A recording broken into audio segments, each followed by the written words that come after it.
Hi everyone, welcome to week 12 of the Oregon Conference Free Methodist Experience for 2017. This week we're going to be looking at the Free Methodist Church and its birth. After 1800 plus years of finding our identity and how it's rooted in the church, we finally get to the actual birth of the Free Methodist Church in 1860. There's not going to be a huge amount in these slides this week because this week really is about just learning the story of how we came to be. And so the bulk of your learning is going to be done through the reading this week. And I'm basically just going to highlight a few key points in these slides and set your discussion questions. So it won't be a very long video this week. Let's start off with a movement of protest. And it's a movement that arose in upstate New York, led by a guy called Benjamin Titus Roberts, known as BT to most people. This rather strapping fellow. We're now in a modern enough age that we actually have a photograph of the person, not just paintings or sketches. Now, BT Roberts became critical of the Methodist Episcopal Church in the 1850s, especially a group known as the Buffalo Regency.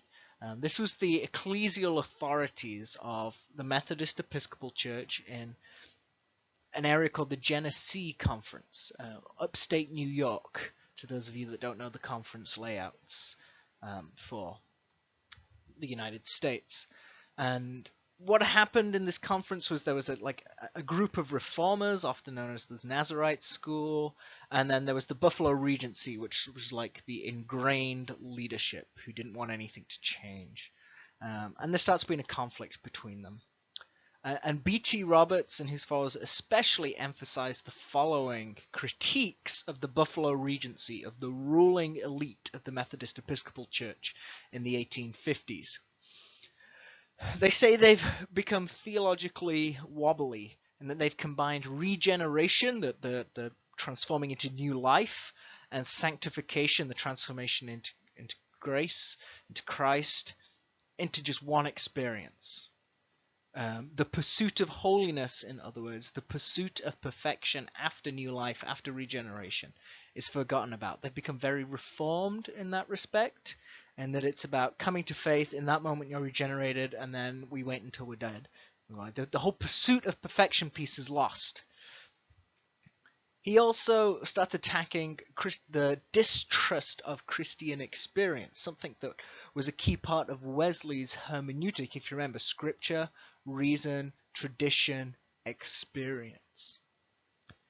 He also gets really frustrated that this ruling elite are quite happy to let churches displace their class meetings and their love feasts for basically parties and just having a good time, rather than meeting and having a good time that's focused on transformation in God or Christian fellowship.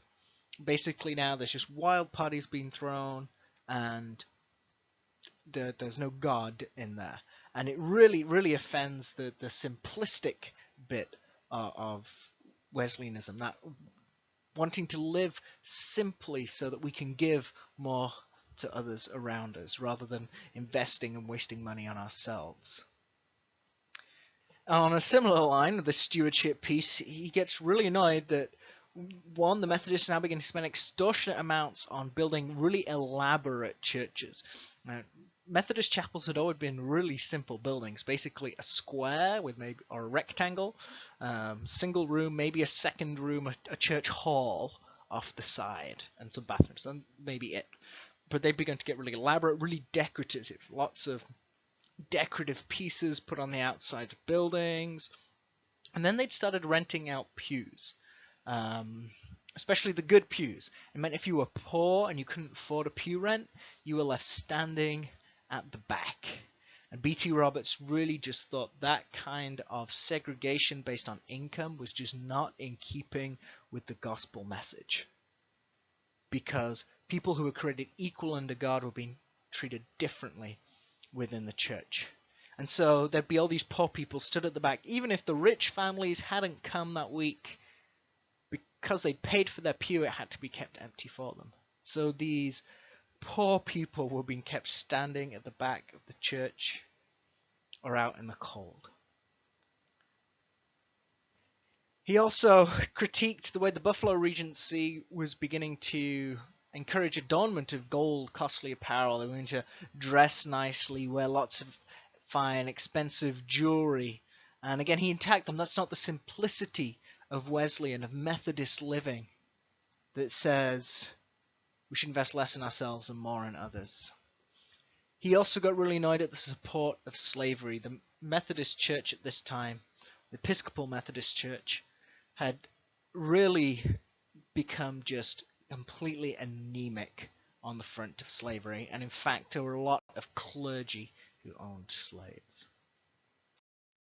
Now, B.T. Roberts and his followers with these kind of critiques are continually sidelined, continually rejected. Yet they openly state that they will not think of leaving the church. For them, they're still Methodist. They still see the beauty in Methodism, the beauty in the pursuit of perfection. They still see a lot of good in the Methodist Church. Their fight is against a specific group of people who are in authority. It's not condemnation of Methodism as a whole. It's these Buffalo Regency people who are controlling the Genesee Conference.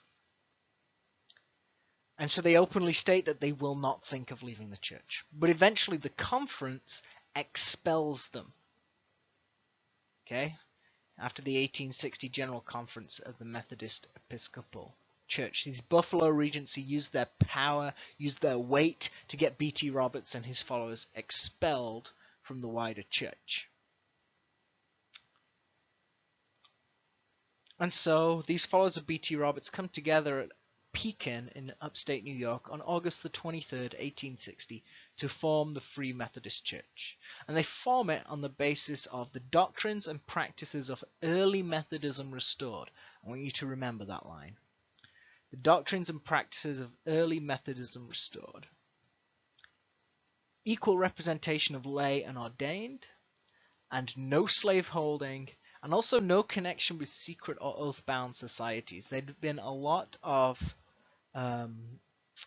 Masons and such who had come into the church during the 1800s, and the stance of the followers of B.T. Roberts was basically, how do we know if this is also secret, that their vows and that don't conflict with the gospel? How do we know they're not up to something that isn't in line with the gospel? We believe in truth, and we believe in openness, honesty, integrity. And if people are hiding stuff, that is lost, and so it is not in line with the gospel. We're about a people of truth and light, not hiding. And so, not only no slaveholding, but people can't have a connection with secret or oath-bound societies in the Free Methodist Church. What I really want you to see in that is just how Methodist all that is, especially doctrines and practices of early Methodism, the simplicity, no slaveholding, use of lay and ordained people in mission. And I want to present to you the idea that the Free Methodist movement is not something new in 1860, but it's really a renewal movement within Methodism. It started off as a renewing movement. So if we look at the Christmas Conference, the Methodist Episcopal Church in the 1850s, and then Free Methodism, you'll see maybe a little more of what I mean by this. So if we look at the Christmas Conference, the Christmas Conference is very Wesleyan. John Wesley is there. And there's the witness of the Spirit is proclaimed. They talk about the pursuit of perfection and entire sanctification. Of course, it's free seats. It's church. Why wouldn't there be? They talk about simplicity in worship and life because they accept Wesley's general rules for living. And there is no slaveholding. They came out with that really strong stance against slaves. But by the 1850s, there was a loss of Wesleyan theology. As I said, there was a move away from the pursuit of holiness. They were renting pews to the rich to make money. They were having ornate churches and ornate church members covered in their jewelry, showing their riches. There were clergy that owned slaves, and there were members of the church in secret societies, not living out in openness and truth. So along comes the Free Methodist Church, and they push witness of the Spirit, entire sanctification, free seats, simplicity in worship and life, no slaveholding, and no secret societies. Look at how the initial Conference of American Methodism and the founding Conference of Free Methodism line up. B.T. Roberts wasn't doing anything new. He didn't come up with any new great theology. His followers didn't try and rewrite the Bible. They didn't try and rewrite Methodist theology. They just wanted to go back to being Methodist. They just wanted to go back to all need to be saved, all can be saved, all may know themselves saved, all may be saved to the uttermost. They just wanted to go back to justice being used to promote the gospel. They just wanted to go back to living simply so that money could be used for better purposes. So from my perspective, as I have learnt and read about Free Methodism over the years, I've really come to consider Free Methodism a renewal movement within wider Methodism, especially with me being someone coming from outside of the Free Methodist Church, from British Methodism.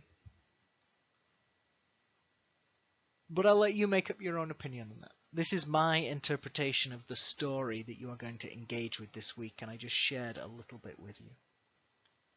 So in studying that, you're going to look at chapters 1 and 2 from A Future with a History by David L. McKenna.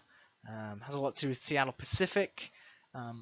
These will cover the period just before 1960 as to what was going on when B.T. Roberts formed the church, right through to about 1959, and those early formative years of the Free Methodist Church. I also want you to read Free Methodism's Living Witness, Sesquicentennial Reflections. That's the 125th birthday, if you don't know what sesquicentennial means. By Howard Snyder. He is a big scholar. He literally wrote the book on B.T. and Ellen Roberts, all 1,000 pages of it, or I have it in front of me, 975 pages of it. But these are his reflections on Free Methodist Church's 125th birthday, about what it has brought into the world, what is its legacy and various things. So I'm going to read those chapters 1 and 2 from Future with a History. That'll give you kind of the core story. And then what you get in the reflections by Howard Snyder is this going back and looking at the legacy of that story. And this is your discussion question for this week. Just one, but it's a big one. So having read the story, read these reflections, I want you to name your biggest takeaway from engaging with the story of the founding of Free Methodism during your reading this week. Write a short reflection, 200 to 300 words, on how it challenges or encourages you. Comment on how the takeaway displays our identity that you've been engaging with over the last 12 weeks.